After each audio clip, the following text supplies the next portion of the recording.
Hello, Malachi Lilycrinthia. Time for another book.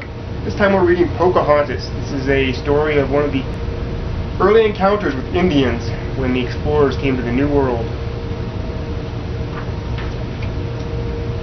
Listen to the voice of the wind as it tells the story of Pocohontas, the beautiful daughter of Chief Powhatan.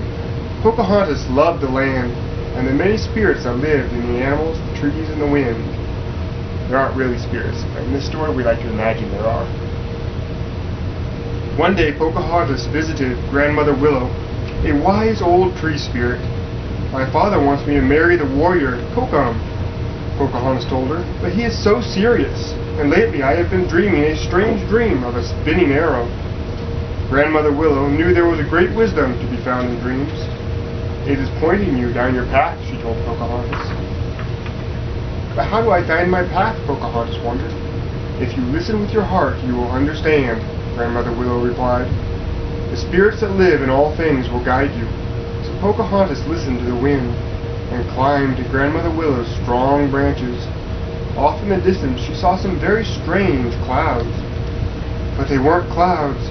They were the white sails of a ship bringing men from England to the New World in search of gold. As soon as the boat touched shore, a man called John Smith climbed a tree to see the wild land. He came face to face with Pocahontas' friend, Meeko. That's a raccoon. "Well, you're a strange-looking fellow," Smith said. John Smith had a feeling someone else was also nearby, so he hid and watched. Soon Pocahontas came into view. She was the most beautiful young woman he had ever seen. But when she saw him, Pocahontas ran to her canoe, quick as a deer. Smith ran after her. "Don't go, please, I won't hurt you," Smith called after her. Pocahontas could not understand the words of the strange man. But the sound of Grandmother Willow's words echoed in her mind. So Pocahontas listened with her heart and understood. She saw that John Smith's heart was kind. Ooh, look at these evil men. When Pocahontas and John Smith became friends, Smith's shipmates and Pocahontas' tribe were becoming enemies. The warriors watched from the shadows as the men chopped down the trees and tore up the beautiful land. Greedy Governor Ratcliffe urged the settlers to dig faster. He wanted gold. And Ratcliffe's dog, Percy, spotted the Indians and yelped. "Savages! It's an ambush!" shrieked Ratcliffe when he saw the strange men in their buckskins. "Arm yourselves!" Musket fire echoed through the woods like deadly thunder. A young warrior dropped to the ground with a wound in his leg. "Namotak!" Kokum cried as he rushed to the rescue of his fallen friend. "Back to the village," Kokum commanded. Kokum carried his friend home. The medicine man had never seen a wound like Namotak's. Chief Powhatan raged. "These beasts invaded our shores, destroyed our land, and now this?" He told Kokum to send messengers to all other Indian villages. "We will fight these dangerous strangers together," Powhatan told his people. But even then, Pocahontas was talking to her new friend, John Smith. Meeko was searching Smith's pouch for some treats, but grabbed his compass instead. "What is that?" Pocahontas asked as Meeko ran off. "It tells you how to find your way when you are lost," Smith told her. "Meeko can keep it. I will buy another compass in London." "London? Is that your village?" Pocahontas asked. Smith tried to explain about cities and how his people would show hers how to build the right kind of houses and roads. Pocahontas knew the woods around them were more beautiful than any city would ever be, so she showed John Smith her world and told him how she and her people were connected to it. Pocahontas even took Smith to Grandmother Willow's glade. Smith was stunned. "One look at this place, and the men will forget all about digging for gold." "What is gold?" Pocahontas asked. Smith showed her a gold coin.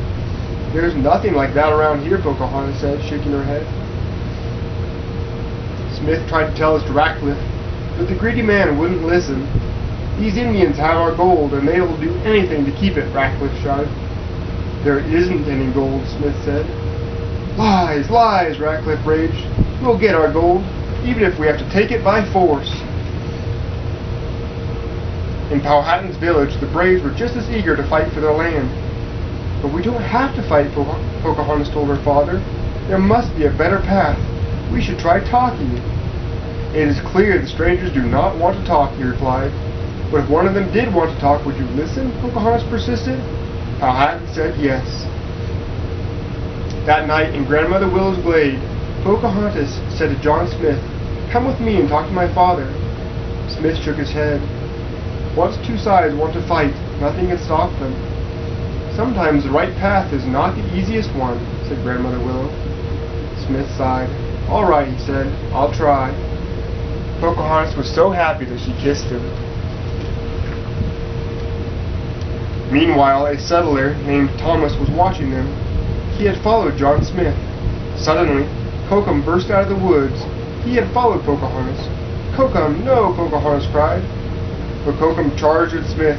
Frightened, Thomas fired his musket, and Kokum fell. Thomas, run, Smith cried. As Thomas fled, warriors swarmed into the glade. They captured John Smith and took him back to the village. At sunrise, this man will die, Chief Powhatan told his people. Pocahontas went to Grandmother Willow. I thought my dream led me to John Smith, she cried, but now he's going to die. I feel so lost.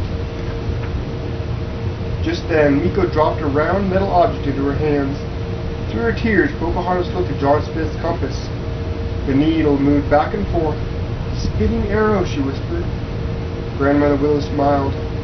The arrow from your dream. It shows you your path. Let the spirits of the earth guide you. Pocahontas ran like the wind. At dawn, she reached the cliff where her father was about to carry out the sentence on John Smith. Pocahontas threw herself across Smith's body. If you kill him, you have to kill me too, she cried. Look around you. This is where the path of hatred has brought us. Two armies stood ready to fight. The settlers clutched their muskets. The warriors pulled their bowstrings taut. I love him, Pocahontas declared. This is the path I choose, father. What will yours be? Chief Powhatan dropped his weapon. If there is to be more killing, it will not start with me. The settlers lowered their guns. Now is our chance, Ratcliffe commanded. Fire! But none of the settlers would shoot, so Ratcliffe grabbed a musket and aimed at Chief Powhatan. No, John Smith cried as he leaped between a bullet and spark. Smith had to return to England to get treatment for his wound. Ratcliffe was returning too, in chains. Pocahontas did not go with her friend. I am needed here, she told Smith. Wherever I am, I will always be with you, Smith said to her as he left. Pocahontas turned her face to the sky. She did not cry because she knew they would always be together in their hearts. The end. And that's it. Not that I really crit you. Love you.